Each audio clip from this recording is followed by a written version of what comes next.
El Partido Revolucionario. El Partido del Pueblo. No vieron la pantalla y no me ven. Y estamos de nuevo en su programa Tribuna Democrática, el programa tradicional de política de la República Dominicana, del PRD, Partido Revolucionario Dominicano. Partido tradicional de este país, primer partido de la República Dominicana, el partido madre de todos los partidos. Y tenemos en el día de hoy una interesantísima entrevista con nuestro presidente del partido y candidato presidencial, ingeniero Miguel Vargas Maldonado, por el Listín Diario, esta entrevista donde se tratan diferentes temas de interés nacional y de gran importancia para el país. Vamos con la primera parte de esta gran entrevista. Entonces, naturalmente, como líder político nacional, pero también representante de la Internacional Socialista, tú tienes una capacidad de actualización de la realidad del mundo, de América Latina y de la República Dominicana. Entonces, fíjate que aquí, así informalmente, estamos hablando de la situación de Panamá. Ahora mismo en América Latina, este año se celebran 6 elecciones, ya se celebró la de Salvador. Entonces, lo que se está, sí, de Salvador, Guatemala ya también. Argentina también. Entonces nos queda esta, la dominicana, la panameña, la de Uruguay, la que sé yo qué, o sea. Entonces, lo que se ha visto en el año precedente, o en los años precedentes, desde el 21 para acá, ha sido una tendencia hacia el voto castigo de los oficialistas, es decir, de los que han estado en el poder. Se ha visto ya en muchos lugares. ¿Por qué? Bueno, porque hay una combinación de factores que gravitan sobre la vida de estos países, sobre todo la República Dominicana, tales como la situación de la economía, una volatilidad de la economía, también la incertidumbre por el futuro, la inseguridad y el hecho de que los niveles de pobreza y de empleo no han podido ser superados después de la pandemia. Entonces, tú que te has manejado, has visto estas crisis en otras oportunidades, ¿cómo tú afrontas y el PRD, el futuro inmediato de este país y qué peso tendrán las elecciones, digamos, en alentar o producir un verdadero cambio para enfrentar estos problemas que estamos hablando? Sí. No, primero, muchas gracias por esta invitación, tanto a ti como a tus compañeros. Para nosotros siempre es un placer compartir con ustedes este espacio tan importante del periódico más importante del país y tener la oportunidad de intercambiar diferentes ideas y opiniones de entre nosotros podemos plantear. La situación luego de la pandemia creó un antes y un después del ejercicio político. Sí. Y no solamente eso, sino que se han asomado muchos rasgos de populismo en América Latina, rasgos autoritarios también, sí, que hasta cierto punto ponen en peligro la democracia en sentido general, y nuestro país no escapa de esa situación. Yo creo que es importante, en el marco de lo que es Latinoamérica, tal como tú dices, han habido procesos que han llevado a la izquierda al poder o en otros casos a la derecha, sí, pero ha tenido un común denominador que es precisamente el descontento, la inconformidad de la gente, los temas de inseguridad, los temas de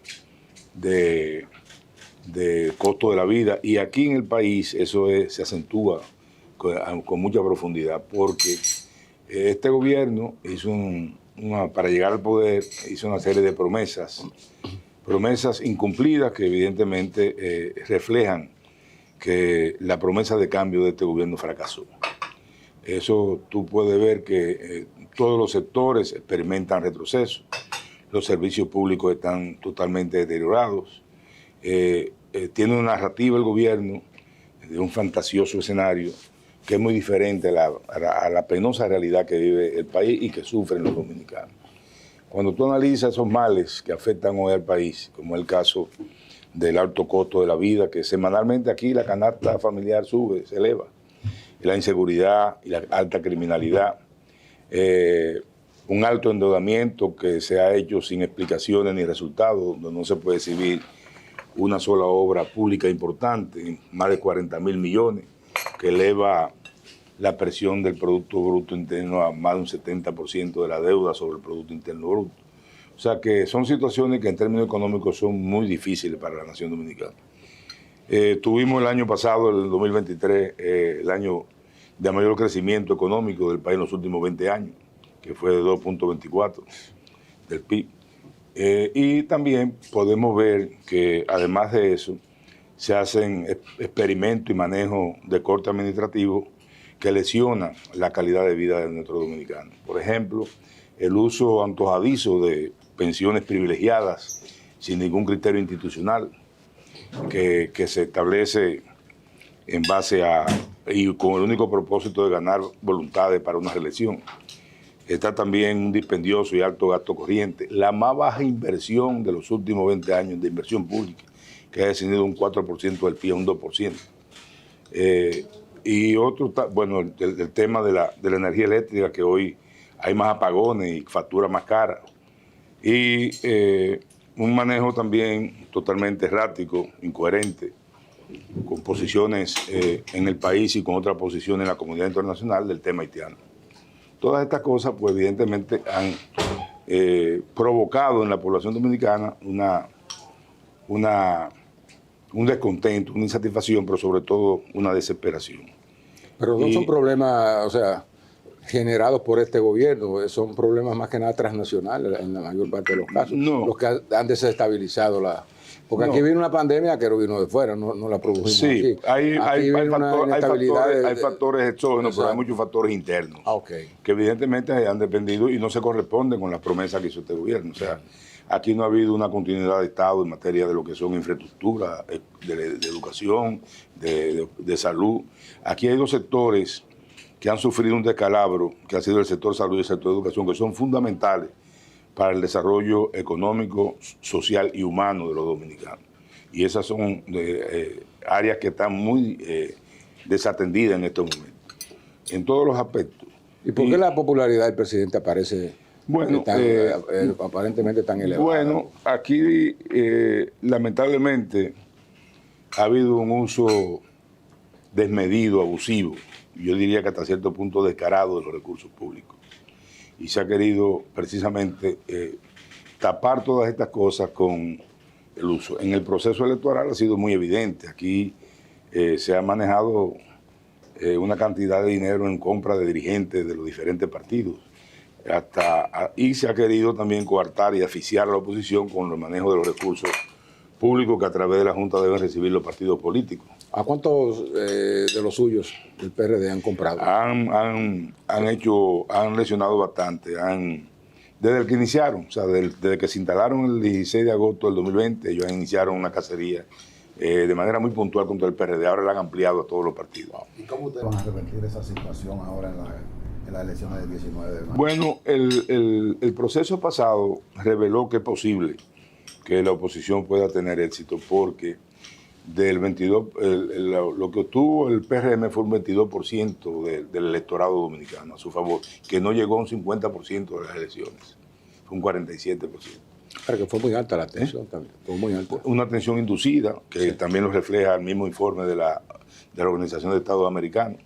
Y en ese sentido, aparte de la tensión, pues también el manejo que se le dio a la aplicación de los recursos para los partidos políticos de oposición, pues impidió planificar con tiempo una serie de... Nosotros nos entregaron 48 horas antes los recursos del proceso municipal. ¿Y lo de ahora se lo entregaron? Lo de ahora ya lo entregaron, pero ya cuando yo fui a buscar algunas de las vallas, ya no hay vallas disponibles para nadie.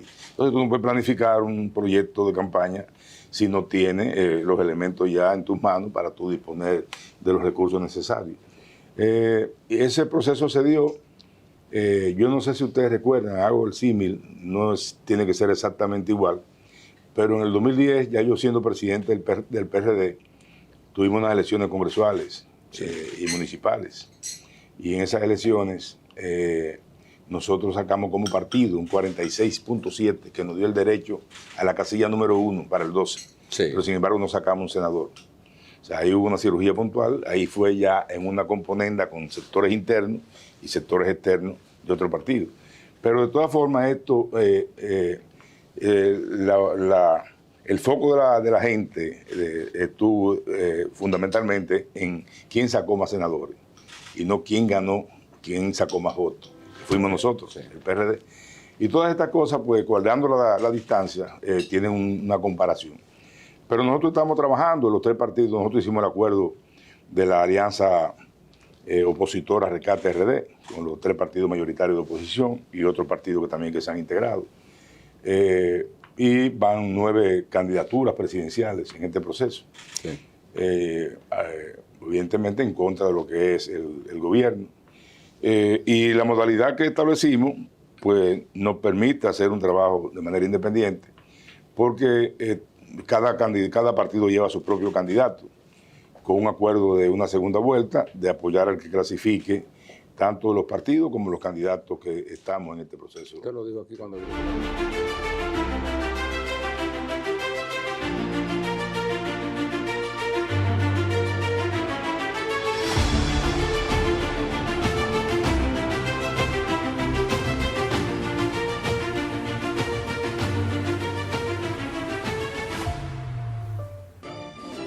El Partido Revolucionario, el Partido del Pueblo. El pueblo dominicano ya no aguanta más la comida cara, los apagones, la inseguridad y delincuencia, el abandono de los hospitales, las humillaciones internacionales, los tantos préstamos sin resultados, el despilfarro en el gasto corriente, los desastres en nuestra infraestructura pública, el deterioro de la educación, la intolerancia y el uso abusivo de los recursos públicos por parte del gobierno. Dominicanos, es hora de rescatar juntos a nuestro país. Vota por el Partido Revolucionario Dominicano en la casilla 4. Vota PRD. Vota PRD, vota 4 para ganar. Este gran edificio llamado República Dominicana está deteriorado, pero ahí están sus bases sólidas. Solamente necesita ser restaurado con una nueva administración. El ingeniero que nuestro proyecto país necesita. Un presidente distinto. Miguel Vargas, presidente. Tranquila, Patria, tranquila. ¿Y la salud? No le resolvieron a Bobby, tampoco a nosotros. Es hora de rescatar la salud de un gobierno ineficiente e irresponsable que nos empujó de la bicicleta. Hoy, República Dominicana está golpeada y va en camilla, empujada a oscuras, sintiéndose impotente, sofocada y sin aire, rumbo a la sala de emergencias. Es suficiente. No más de lo mismo. Porque es muy duro pasar. 4 años más de un gobierno que ha sido incapaz de administrar correctamente nuestro sistema de salud. No más frustración, no más incapacidad. Vamos al rescate de la salud en nuestra República Dominicana. Rescatando la salud. Llegó la esperanza. Rescatando la salud. Miguel Vargas, presidente. Un presidente distinto.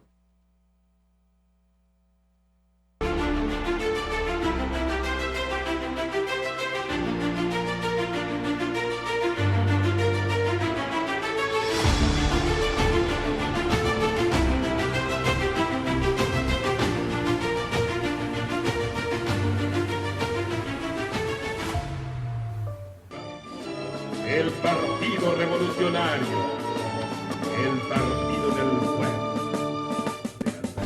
Seguimos, amigos, en su programa Tribuna Democrática. Una servidora, Livana Burgos, presentándole esta gran entrevista, como hemos podido ver, de interés nacional, del Listín Diario a través de nuestro medio, de nuestro candidato ingeniero Miguel Vargas Maldonado y su equipo que lo acompaña. Vemos que lo acompaña doña Peggy Cabral de Peña Gómez, Yané Camilo, entre otros importantes compañeros, el candidato vicepresidencial Joel Díaz.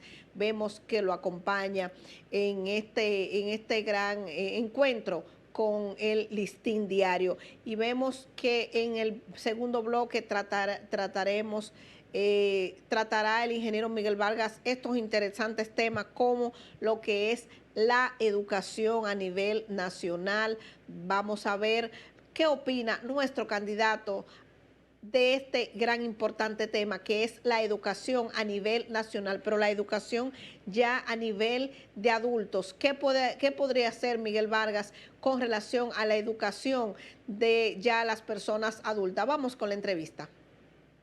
Una pregunta, es una inquietud, o sea, evidentemente que usted, el Partido de la Liberación Dominicana y la Fuerza del Pueblo han formado la tripleta de la Alianza Rescate RD. Muy bien. Tienen el objetivo común de llegar al poder.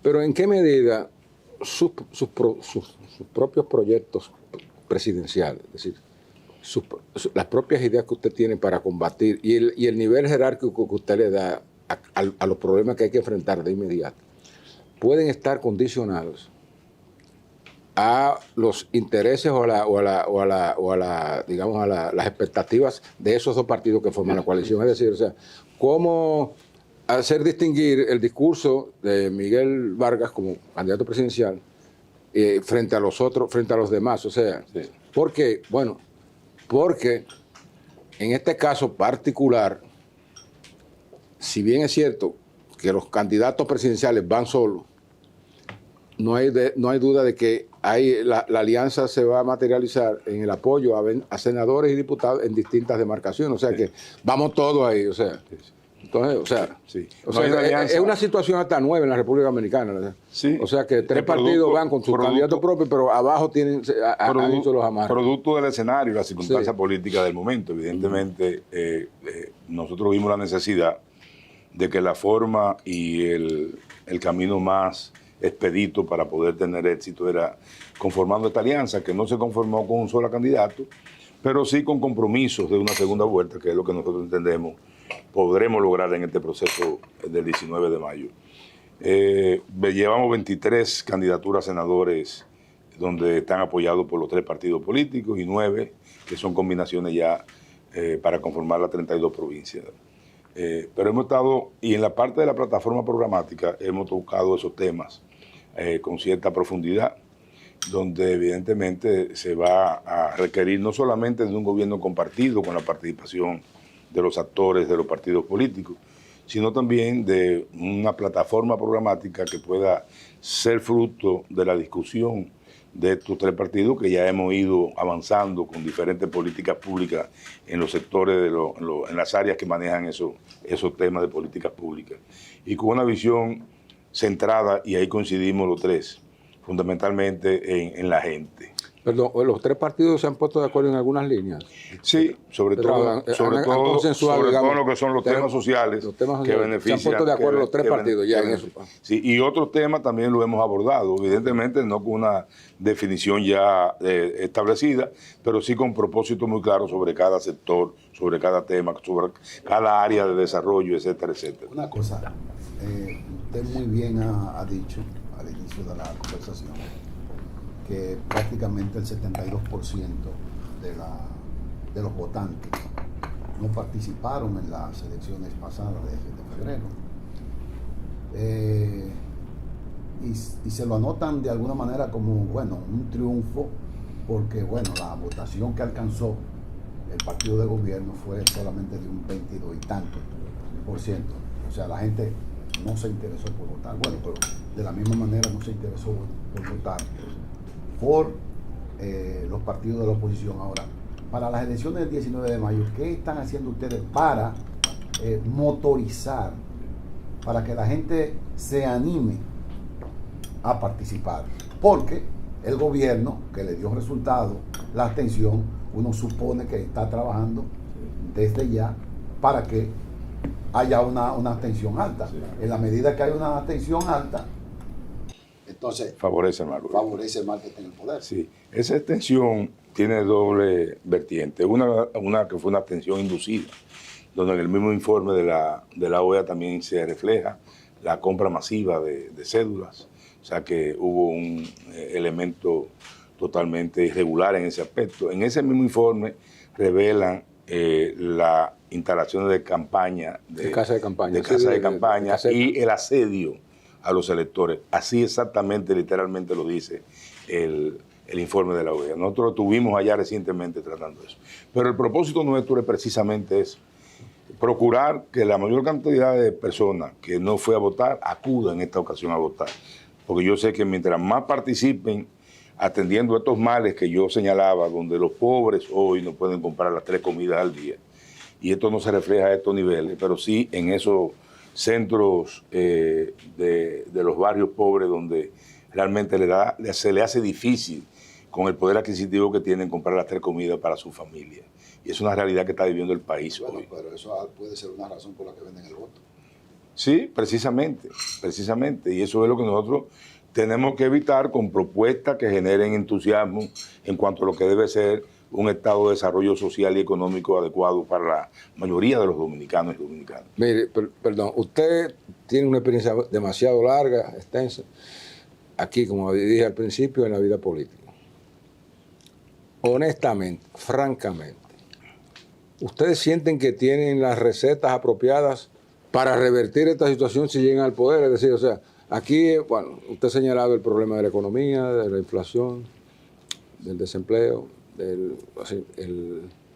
la inseguridad y todo eso. Pero tiene usted, o la Alianza Rescate, vamos a verla ya en términos de una segunda vuelta, digamos, las fórmulas y las recetas para ponerle fin a esa situación, que es una situación que se viene agravando desde hace 4 años. Sí, yo creo que hay... O sea, ¿qué esperanza habría que darle al pueblo? Sí, yo creo que en este sector de esta alianza opositora al Rescate RD, y en mi caso particular, tenemos una experiencia, en el caso nuestro, como propuesta como candidato y como propuesta como partido, tenemos una experiencia en el sector público y en el sector privado. Yo soy ingeniero de profesión, soy empresario, soy desarrollador, he generado desarrollo en ambos sectores, he generado decenas de miles de empleos en ambos sectores, o sea que nosotros sabemos cómo hacerlo. Pero además tenemos una visión de que las necesidades de la gente sean siempre las prioridades del gobierno. Y hay sectores que nosotros no podemos mirar hacia otro lado, que no sea teniendo siempre como centro primero la gente. Y en ese sentido hemos estado también trabajando y desarrollando nuestra campaña. Evidentemente, hoy, estos tiempos donde ha habido mucha degradación de la política y donde los políticos están muy mal vistos por una gran parte de la población en sentido general, tenemos que hacer grandes esfuerzos. Y sobre todo grandes esfuerzos frente a un gobierno inescrupuloso, que no tiene ningún parámetro ni límite para hacer uso y abuso de los recursos del Estado y para hacer lo que sea. O sea, lo que se está generando aquí de compra de dirigentes. A mí me compraron una candidata a alcalde 24 horas antes del proceso. Era el domingo y la compraron el sábado. O sea, y así sucesivamente. Y hoy usted ve lo que se está dando en ese eso también revela una degradación. O sea, nosotros, lo que sí para nosotros es importante en este momento como partido, y en el caso mío como dirigente político y como candidato, es preservar mis valores, mis principios y sobre todo mi dignidad. Yo creo que nosotros tenemos que hacer un esfuerzo y yo he exhortado a mis compañeros y compañeras del partido a que trabajemos en esa dirección porque realmente eso sí tiene un verdadero valor. O sea, ir vendiéndose de un partido a otro y tomando posiciones conforme a lo que el oportunismo y lo que le convenga en términos económicos, eso no es lo correcto ni lo que nosotros queremos dejar como legado a nuestras próximas generaciones. ¿Qué haría usted para restaurar la democracia que se ha fatigado con todas estas cosas? O sea, porque estamos viendo hay problemas puntuales de necesidades humanas de la gente, del aparato productivo, de reinventarse de cara con las nuevas aportaciones tecnológicas, pero el piso fundamental, la zapata fundamental en la que se desarrolla una sociedad es su sistema de derechos. Y aquí la democracia es la garantía de ese sistema de derechos. Entonces, ustedes que son los políticos, muchas veces los políticos han dañado la misma democracia con todas esas cosas que están pasando. ¿Qué haría usted como presidente para irle devolviendo a la democracia de la fortaleza que necesita para poder enfrentar todos estos embates que vienen? Yo creo que un gobierno, un presidente de la República, aparte de implementar deberes fundamentales que tienen lo que es salud, educación, vivienda, empleos, que son 4 elementos sine qua non para desarrollar un gobierno efectivo, hay un aspecto que debe de cuidar. Primero, el Estado de Derecho. El Estado de Derecho. Y segundo, para la democracia dominicana, un presidente que no promueva, que no establezca un ambiente de una convivencia pacífica en términos políticos, evidentemente le está haciendo un mal servicio al país. Y cuando socava a través de compras, le hace un mal servicio al sistema de partidos y atenta contra la democracia. Sin embargo, el presidente de la República ha dicho ya que tan pronto pasen las elecciones, va a convocar a la dirigencia política opositora para llegar o intentar llegar a algún acuerdo. Pero es un cinismo de parte del presidente, porque como en esta coyuntura, donde él está destruyendo los partidos políticos, o sea, su dirigente y haciendo acopio de una serie de recursos económicos para hacerle frente a los partidos políticos y también haciendo uso de los recursos del Estado y asfixiando a la oposición, va a pretender que luego se pueda conformar un acuerdo nacional, que es lo que nosotros siempre hemos sustentado. Porque los problemas de este país están en la no continuidad de Estado y en la no elaboración de un proyecto país que pueda generar desarrollo a corto, mediano y largo plazo a través de un acuerdo nacional. Pero en esta coyuntura, en este escenario político, es difícil para los partidos de oposición asumir cualquier llamado de esa naturaleza. ¿Usted cree que es verdad que desde el gobierno y desde el Partido Revolucionario Moderno tienen la idea de llegar al poder y constituirse en un partido único? Bueno, esas son las acciones, todo va dirigido hacia eso. Y eso es una situación que realmente le estamos sintiendo, la estamos viviendo todos los dominicanos. Y eso es muy peligroso para la democracia. Precisamente, hablando de los recursos públicos, ustedes saben que el que logró el financiamiento de recursos públicos a través de la Junta fue el doctor Peña Gómez, que la ley 97-275 estableció en su momento. Y eso él lo hizo con un solo propósito. Él decía que aparte de que los gobiernos hacían uso abusivo de los recursos del Estado en contra de la oposición, pues sí van a quedar totalmente desprotegidos. Y para eso, y ahí fue que él habló por primera vez del costo de la democracia, donde había que a los partidos políticos de oposición también darle apoyo económico para evitar la instalación de un partido único en la República Dominicana. Pero también por otras razones. O sea, Peña Gómez, un hombre de visión mundial, se dio cuenta de por dónde soplaban los vientos.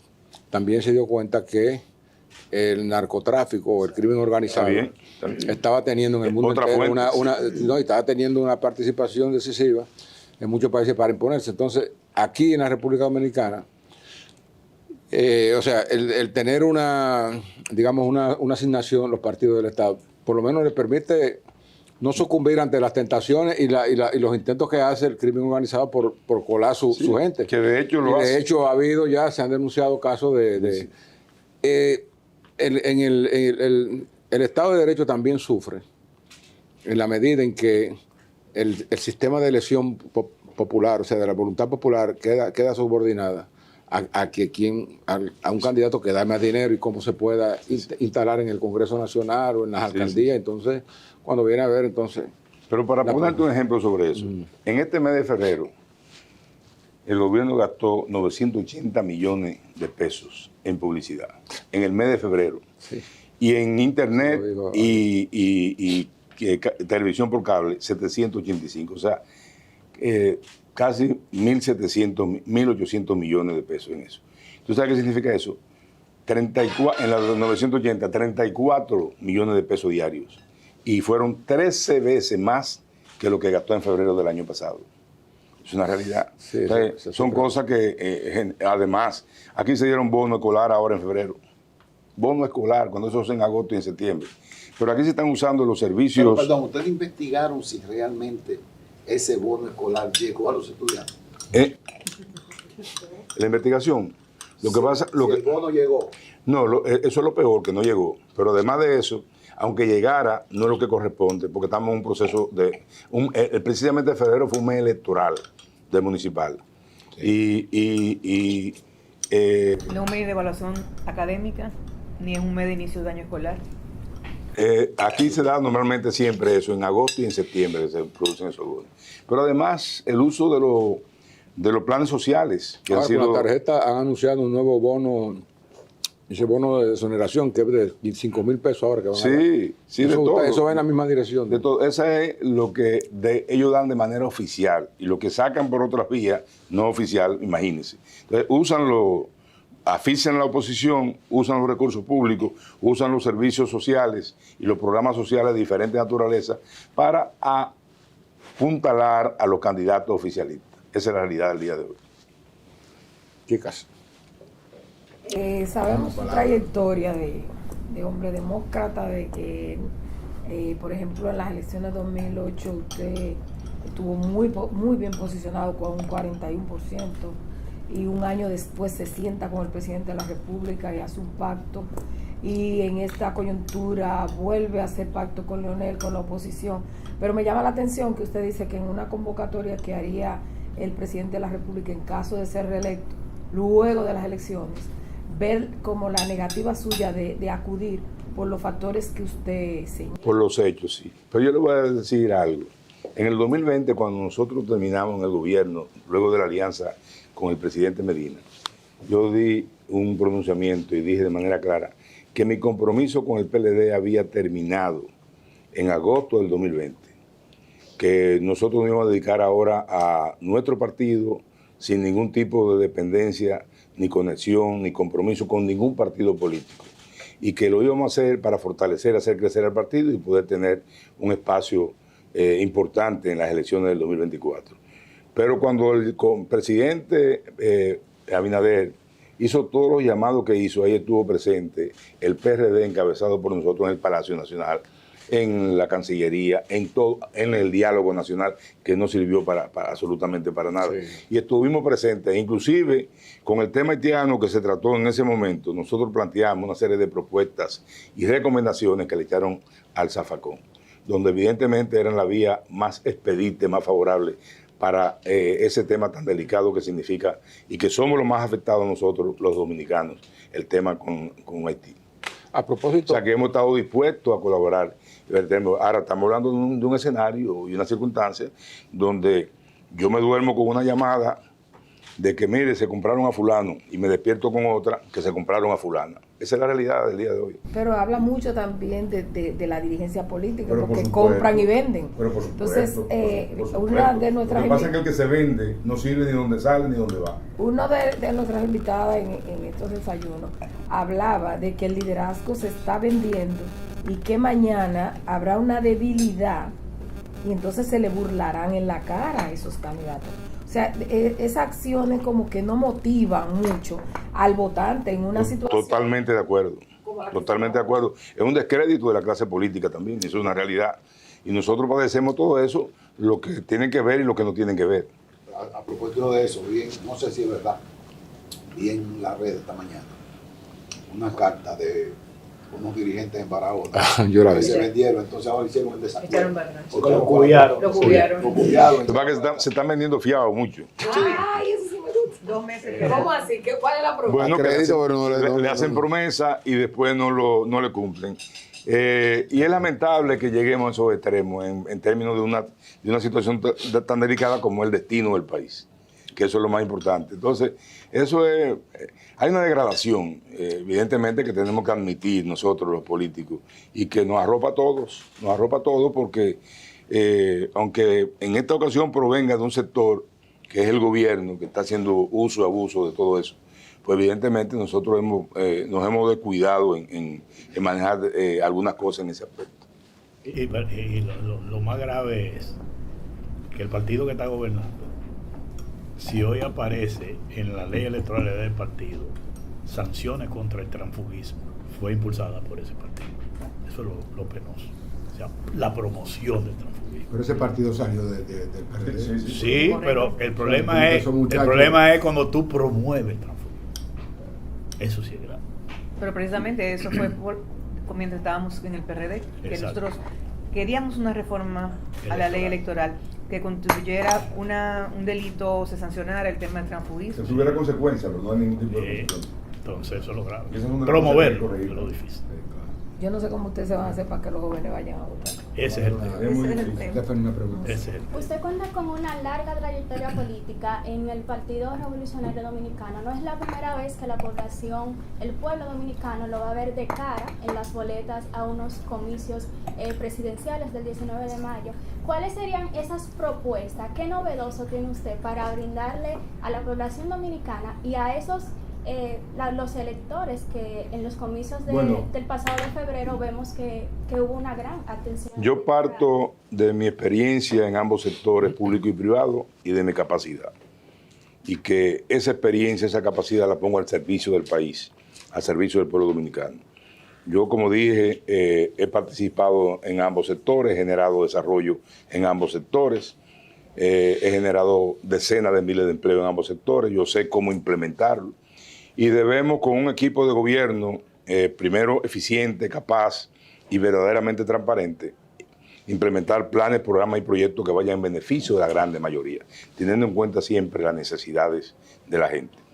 Que produzca desarrollo nacional, desarrollo provincial, regional, municipal, con un presupuesto equilibrado, tanto en términos geográficos como en términos económicos, que se sienta la mano amiga del gobierno en todos los rincones del país, que no haya concentraciones de inversión en una provincia, en una región únicamente, como casi siempre se da y se ha dado en los diferentes gobiernos. Y que también procure, más que nada, con planes y políticas públicas, bienestar para los dominicanos y calidad de vida para los dominicanos, estableciendo y atendiendo en cada sector lo que hay que hacer en materia de su desarrollo, su crecimiento, siempre pensando, reitero, en la calidad de vida de nuestra gente. A propósito de eso, ingeniero, ¿qué usted haría para evitar ese gran éxodo que sigue cada año en aumento del campo a la ciudad? Bueno, precisamente, cuando yo hablo de un presupuesto equilibrado, tanto en términos geográficos como en términos económicos, se requiere que hay que invertir en la provincia de manera proporcional para que ese éxodo permanente sea menor. No es que no lo va a haber, lo va a haber siempre hacia la grande metrópoli, pero que no sea tan fuerte como se siente en este momento. O sea, un presupuesto donde tú contemples las necesidades que tiene la provincia de Elías Piña, por ejemplo, e invierte en Elías Piña. Aquí pasa el gobierno y a veces no se invierte absolutamente nada, ni mucho menos establecen formas de generar empleo, que es lo que también es importante para mantener a una población provincial, municipal, en su origen, en su territorio de origen. Todas estas cosas hay que implementarlas, hay que tomarla en cuenta. Y hay algo que no quiero dejar pasar por alto, y es reconociendo el éxito que usted tuvo como embajador de la República. Embajador, no, como canciller de la República. Donde jefe de todo. tanta frontera, donde logró incursión en el Consejo de Seguridad en la ONU, etcétera, etcétera. ¿Cómo usted ve que se está manejando las relaciones diplomáticas del país?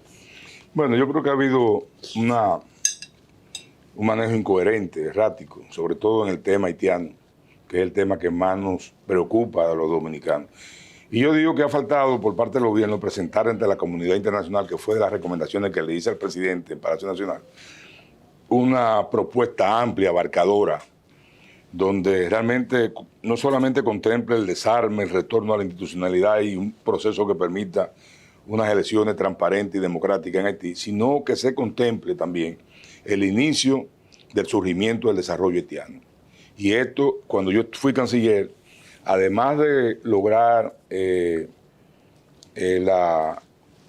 la extensión de visado en más de 72 países, además de hacer relaciones diplomáticas con 11 países, incluyendo la República Popular China, y además de lograr otros tantos aspectos, incluyendo el de la el Consejo Nacional, el Consejo de Seguridad de las Naciones Unidas, donde fuimos fundadores de Naciones Unidas. Fue el primero que habló fue el primer, dominicano. Fuimos el primero y la presidimos en 2 ocasiones durante el periodo de 2 años, en enero del 2018 y en marzo del 2020.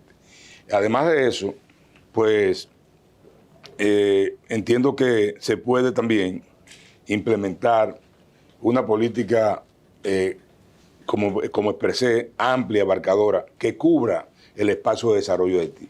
Y firmé un acuerdo en Laredo con Haití, Estados Unidos como testigo y la Universidad de Texas como asesor técnico, de un desarrollo a lo largo de 395 kilómetros de la frontera, declarando una zona especial de desarrollo con la participación de empresas transnacionales e internacionales. Ahí tenemos un ejemplo que es Codevi con 23.000 empleos, 5.000 dominicanos y 18.000 haitianos. Usted se imagina eso, 5 millas hacia Haití, 5 millas a República Dominicana, lo que significa eso se convertiría en una generación de riqueza, en una generación de empleo y en una verdadera barrera migratoria para la República Dominicana.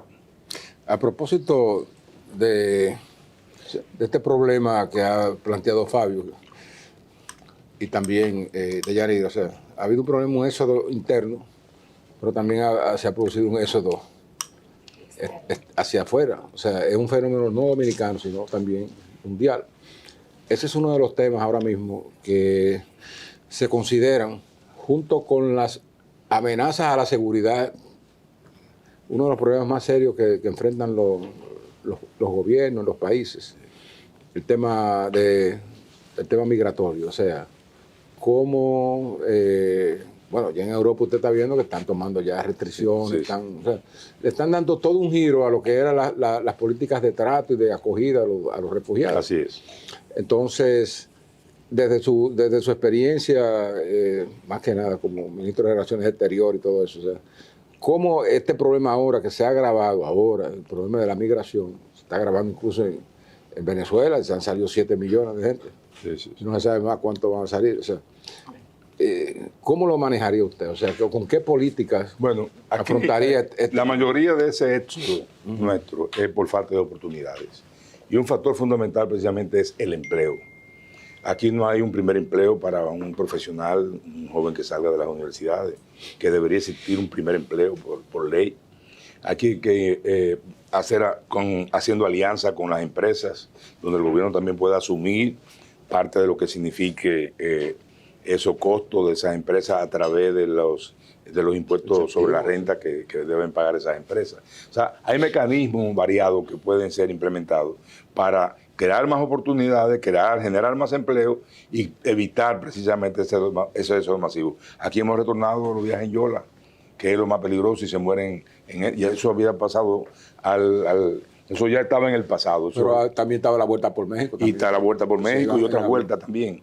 Entonces, toda esa cosa, evidentemente, es que aquí hay, y lo que se van no son necesariamente la clase más baja, son los profesionales que por falta de oportunidades ven que deben hacerlo legal o ilegalmente, porque se están yendo también sin necesidad de violar ninguna ley migratoria.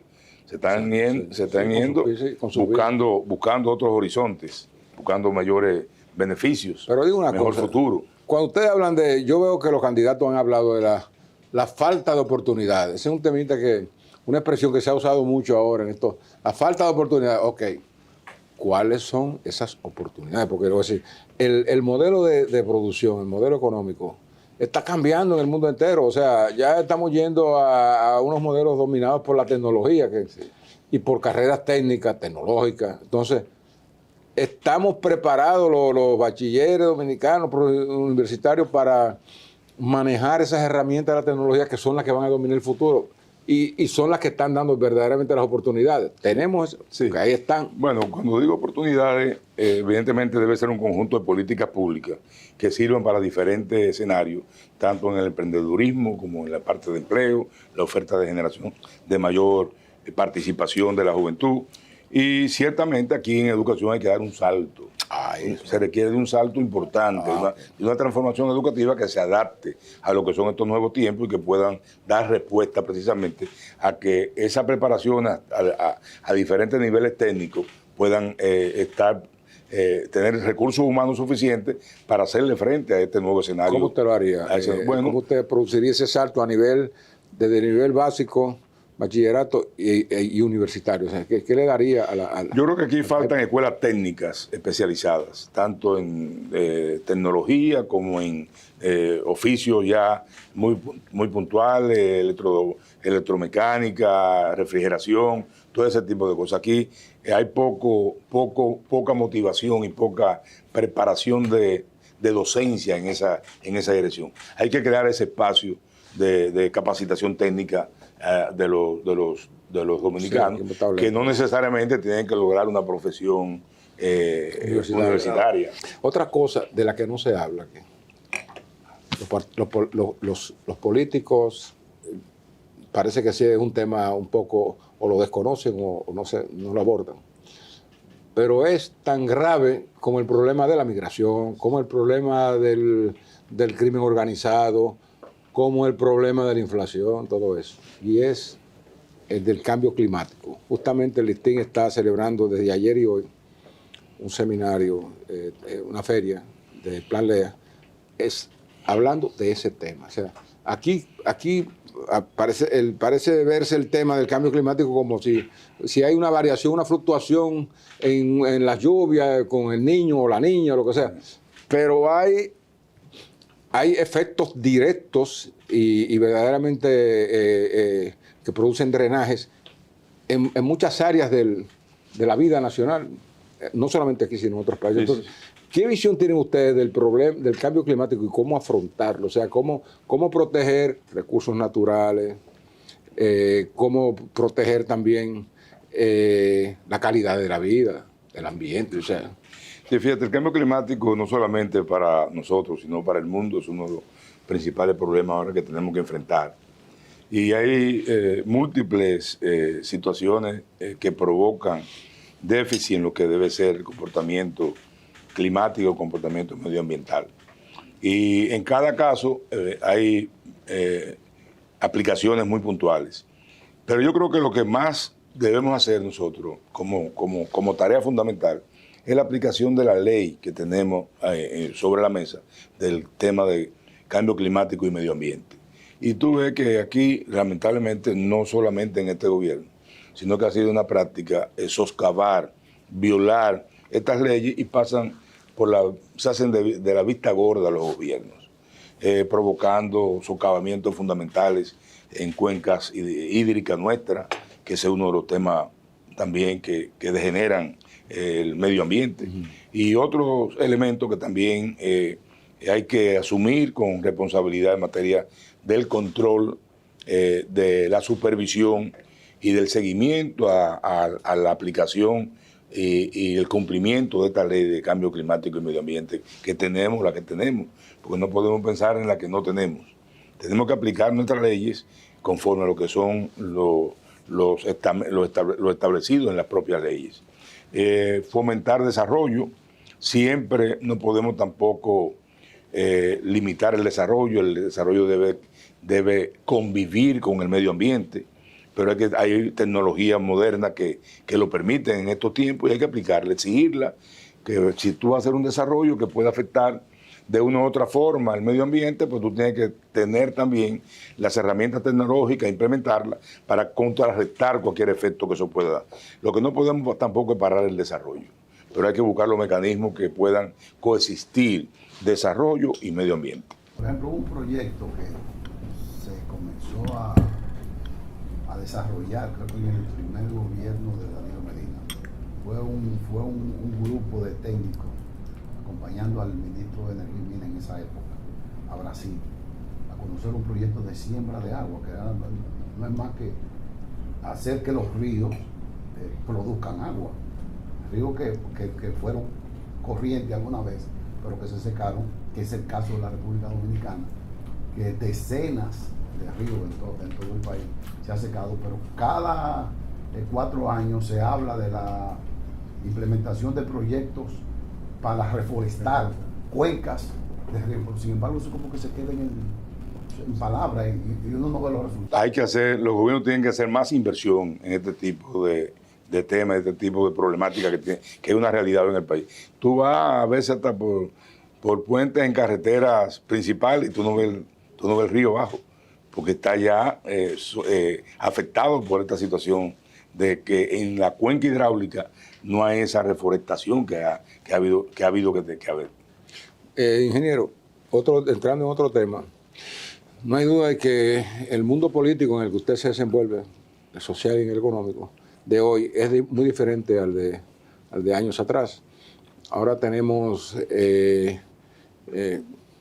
unas masas que emergen, presionan a los estados, a los gobiernos. Antes era el PRD que lo hacía con Peña y el hacho prendido, ya no tenemos eso. El hacho está prendido en otro sitio, en las redes. Y con los cambios que se han producido en el orden internacional, o sea, que han venido tras las guerras y tras también un periodo de crecimiento de la economía, o sea, que ha puesto en tensión las capacidades de los gobiernos para ver por dónde es que vamos a mantener nuestras economías a flote. Ha venido a tener preponderancia en el mundo actual ahora, sobre todo cuando hay una necesidad del desarrollo tecnológico, en recursos de la tierra, de la minería, ¿no? Tierras raras, metales que se utilizan preferentemente en la producción de chips. Pero aquí con la minería hay como un tabú, una cosa que no permite que el país aproveche sus recursos de minero. Sí. ¿Cuál sería la política de usted frente a las tierras raras y frente a otros recursos que ameritan ser explotados para que la República Dominicana, como el resto de América Latina, que la única riqueza que tiene América Latina es esa, es en los minerales que están, porque no tiene de otra? Entonces, frente a un mundo muy convulso y un mundo muy descuadrado, esa es la única fortaleza que tiene América Latina. Pero después tenemos un problema de tensiones sociales y todo. Entonces, ¿cómo usted va? Sí, fíjate, en términos de la minería, yo creo que nosotros debemos aprovechar todos nuestros recursos mineros y explotar todos nuestros recursos mineros, buscando la tecnología adecuada que pueda contrarrestar cualquier efecto negativo. Porque esos recursos es para usarlos. Esos recursos van a producir hospitales, van a producir escuelas, van a producir alimentos, van a producir de todo. Porque el recurso más importante que tenemos nosotros y al que debemos proteger es el recurso humano, es la gente. Y a través de esos recursos minerales podemos desarrollarlo, explotarlo y crear unas mejores condiciones económicas para el país. Y eso obviamente que es una misión fundamental de cualquier gobierno. Sin embargo, que hay unos proyectos que están todavía en veremos, donde ya están aprobados, ya que se ha demostrado que tenemos grandes cantidades de oro, por ejemplo, en la cordillera central por San Juan de la Maguana, pero está en una zona, bueno, que los ambientalistas dicen que es problemático. Por ahí nacen los ríos que van a la región sur. ¿Cómo entonces se trabajaría ese tema? Sí, tomando las medidas que tengan que ver con contrarrestar cualquier efecto negativo en esos ríos, en esa zona forestal, lo que sea. Pero hay que hacerlo, hay que buscar la solución. Y las soluciones hoy día están. La tecnología está demasiado avanzada para tú poder hacer convivir ese desarrollo con un medio ambiente adecuado. O sea, y los gobiernos tienen que invertir en eso. Y tienen que concientizar también. Y tienen que informar y proveer a la población de esas informaciones. Ya está viendo, fíjate, con esta multipolaridad que viene, este ascenso de China en la economía y en la tecnología, o sea, la influencia de China ahora mismo en América Latina está creciendo más rápido que antes. O sea, y eso ya también... Y no habían hecho ya prácticamente relaciones con todos los países, casi con todos los países. Y haciendo acuerdos de libre comercio. De libre comercio, con Chile lo hicieron. ¿Qué balance, ya esto para el público, de esas relaciones de 18 hasta acá, de China con República Dominicana? ¿Valió la pena hacer esa? Valió la pena porque hemos avanzado en lo que es un comercio importante con un país de 1.500 millones de habitantes, donde... pero no han llegado los turistas que se prometieron en esos acuerdos. Ya eso es otro tipo eso no es tampoco un día, en poco tiempo, eso genera mucho mayor tiempo para eso, porque hay que crear los atractivos fundamentales para eso. Pero en términos de comercio sí se ha avanzado. Pero en términos de comercio ya el volumen es superior al volumen que existía. Por supuesto, mucho, no, pero por mucho. Por mucho. Bueno, pero cerraron 5 negocios chinos ahora en estos días. Como es que no pagan impuestos. Estos son los chinos aplatanados. Sí. Aplatanados, pero son nuevos. Sí, aplatanaron con la mano. Lo que sí, evidentemente, que esto no quiere decir que el gobierno no establezca los requisitos y las reglas de juego en el país para esos comerciantes. Eso es otra cosa. Si no se maneja de manera adecuada, pues evidentemente compiten hasta de manera desleal ellos aquí. Bueno, cambiando un poco. Fíjate, creando obras de infraestructura que precisamente puedan facilitar el tránsito vial. Porque que aquí las últimas obras de infraestructura que se hizo en la capital, realmente la hizo, y mira que te estoy hablando de una persona que compitió conmigo y que en términos políticos me ha adversado no solamente cuando fue candidato, sino luego, sin ser candidato para el 2012, que es Leonel Fernández. No se ha hecho ninguna otra obra de infraestructura vial en la capital, no se ha hecho ninguna otra. Entonces, esas son de las cosas que hay que hacer. Eso requiere un crecimiento constante. Tú cada vez que vas a Estados Unidos, a cualquier ciudad, tú ves que hay algo en construcción. Y por ese elevado lo están haciendo ahora. ¿Y por qué no lo habían hecho antes? Porque ahora es que se requiere. Y van con el tiempo en el desarrollo del país, en su tema de tránsito, por supuesto. Bueno, se requieren de obras conexas, de infraestructuras importantes para facilitar. Ahí se hizo el túnel, se hizo los elevados de aquí, que yo en algunos casos no comparto la dirección de lo mismo, pero que ya son temas técnicos de soluciones muy específicas de manera puntual.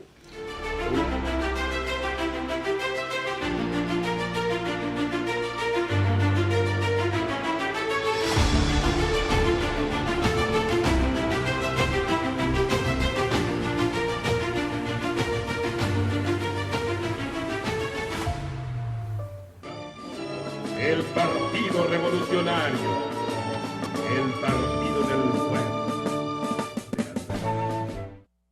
Como pudimos ver lo que fue esta gran entrevista del Listín Diario para nuestro candidato y presidente del partido, ingeniero Miguel Vargas Maldonado, donde trató diferentes temas de interés nacional. Vemos que tenemos un candidato preocupado por los diferentes puntos que aquejan nuestra nación en este momento, y tenemos en nuestras manos el poder de cambiar verdaderamente esta situación de agonía y de crisis que tiene el pueblo dominicano.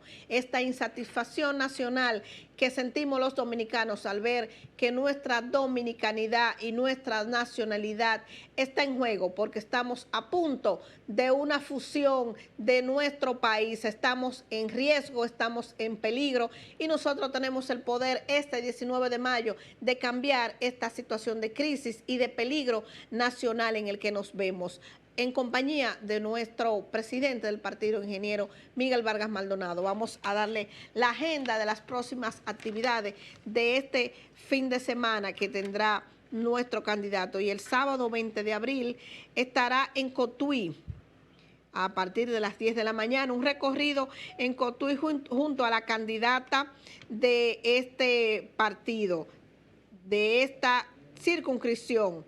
También un recorrido a las 3 de la tarde en Santiago con Giovanni Tejada, candidato a diputado por esta demarcación.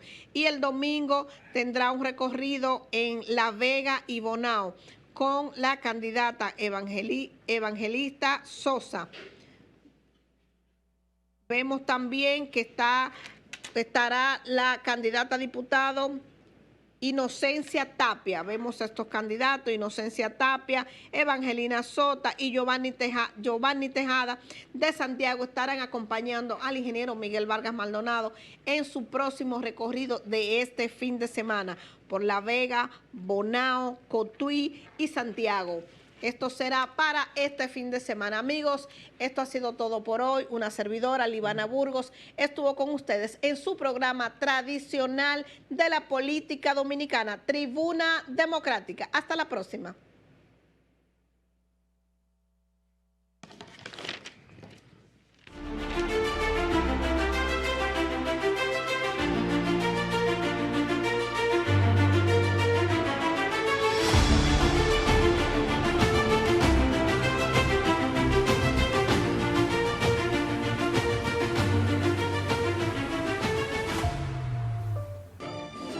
el Partido Revolucionario.